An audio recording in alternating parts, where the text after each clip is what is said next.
नमस्कार. मार्केट मराठीमध्ये मी अजय तुमचं हार्दिक स्वागत करतो सर्वांचं. आपण होतं निफ्टी बँक निफ्टीचं उद्यासाठीचं विश्लेषण. निफ्टीची उद्या एक्सपायरी आहे आणि आज बँक निफ्टीने जी ट्रेंडिंग धडाधड मुवमेंट दिली आहे, सो निफ्टी सुद्धा तशी देऊ शकते का? चला तर मग सुरू करूया उद्यासाठीच्या अनालिसिससाठी. मी कालच म्हटलं होतं निफ्टी गॅप अप झाला तर विषय सोडून द्या. आज मोमेंटम तसा तुम्हाला बघायला मिळणार नाही आहे. आता डेली टाइम फ्रेम वरती आपल्याला जवळपास अशी कॅन्डल बघायला मिळाली की जवळपास आपण म्हणू शकतो काय की जिथे ओपन झालं तिथे क्लोज झालं, त्याच लेवलच्या आसपास आपल्याला मार्केट जसं आपल्याला बघायला जवळपास काय एवढं जर 100-150 पॉईंटचा गॅप ओपन होत असेल तर मार्केट तिथे साईडवेजच ट्रेड होताना आपल्याला बघायला मिळतं, हे लक्षात. आता आजच्याच हाय आणि कॅन्डलचा हाय आणि लो तेवढंच काढणं महत्वाचं आहे, कारण तीच एक मोठी सपोर्ट रिजेक्शन म्हणून काम करतं. त्याचबरोबर आता याच्या खाली येताना काही महत्वाचे लेवल सुद्धा आपण ऍड करूया, की म्हणजे एक ह्याच्या खाली येताना आपल्याला अजून एक बघायला मिळते ती म्हणजे 2 आणि खालची 3. त्या महत्वाच्या लेवल्स आहेत खालच्या, ज्या आपण काही ऍड करू. ओके, वरच्या लेवलच्या सुद्धा रेंजेस आपण ऍड करून घेऊया. 350, 400, 450 आणि 500. ओके, त्याचबरोबर इथे सुद्धा एक अदली मधली म्हणजे ही एक लेवल आपण ऍड करू. ट्रेंड लाईन आपली पॉझिटिव्हच असणार आहे. व्यवस्थित आपला setup simple, clean, clear, ready. आता मार्केट उद्या गॅप ओपन झालं कुठेतरी 50-100 पॉईंट, तर लक्षात घ्या जर खूपच गॅप ओपन झालं तर मग विषय सोडून द्या, मार्केट तुम्हाला साईडवेज बघायला मिळू शकतं. परंतु मार्केट जर रेंज बाउंड ओपन झालं या रेंज मध्ये कुठेतरी मग लेवल ब्रेकआउट करत असेल वरच्या दिशेने जवळपास 24,300 मग याच्यावरती तुम्ही बाय करू शकता. वरच्या दिशेने एक चांगली बेस्ट मुवमेंट जी आहे, कॉल बाय करून तुम्हाला सकाळी जाताना एक चांगली मुवमेंट बघायला मिळू शकते. परंतु जर गॅप ओपन झाला मार्केट, गॅप ओपन झालं वरती कुठेतरी 50 पॉईंट, तरी पण 24,350 वरती कुठेतरी पहिली कॅन्डल होल्ड करते. होल्ड जर केलं काय मार्केटने सुरुवातीला जसं आज होल्ड केलंय, ठीक आहे, थोडाफार साईडवेज जाईल, मग दुपारनंतर कुठेतरी तुम्हाला सेलिंग बघायला मिळू शकते मार्केटमध्ये. ते कुठेतरी फूड बाय करून खालच्या ठिकाणी विरुद्ध दिशेने 50-150 पॉईंट खालच्या दिशेने आरामात बघायला मिळू शकते. ओके, थोडाफार वोलाटाईल आहे मार्केट.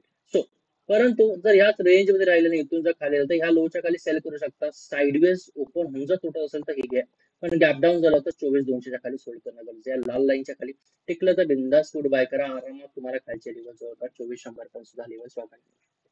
हे लक्षात असू. Okay, simple clean clean analysis निफ्टीची, हे लक्षात. त्याचबरोबर आपण थेट जातो बँक निफ्टीकडे. बँक निफ्टी आता आपण त्या दिवशीच म्हटलं होतं, हा जो आहे हा पुल बॅक आहे आणि त्याच्यानंतर मार्केट परत वरच्या दिशेने चाललंय, हे क्लिअर कट बघायला मिळतं. सो आजच्या कॅन्डलचा हाय महत्वाचा आणि आजच्याच कॅन्डलचा लो तेवढाच महत्वाचा. त्यामुळे ह्या ज्या लेवल्स आहेत त्या सर्वात महत्वाच्या, रिजेक्शन आणि सपोर्टचा जर विचार केला.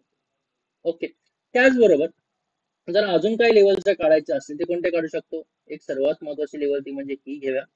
त्याच्या खालची लेवल आपण काढणार आहोत ती म्हणजे ही. हे लक्षात घ्या. त्याच्या खालच्या ठिकाणी जर यायचं असेल छोट्या मोठ्या ज्या ऍड करू किंवा ही लक्षात. आणि वरती 53,400, 53,500 ची लेवल त्याच्या आसपासच आहे आणि 53,700 ची लेवल सुद्धा आपण ऍड करू. ठीक आहे. त्याचबरोबर ट्रेंड लाईन आपली कशी असणार आहे? आता करंटची ट्रेंड लाईन जी आहे ही आपली पॉझिटिव्ह असणार आहे. त्यामुळे मी काल ही अशी ट्रेंड लाईन का काढली नव्हती? कोणती ट्रेंड लाईन? ही अशी ट्रेंड लाईन काल का काढली नव्हती? त्याच्या पाठचं कारण ते होतं. आणि जरी गॅप अप मार्केट ओपन झालं तरी लक्षात घ्या मार्केट किती व्यवस्थित रिस्पेक्ट करतं.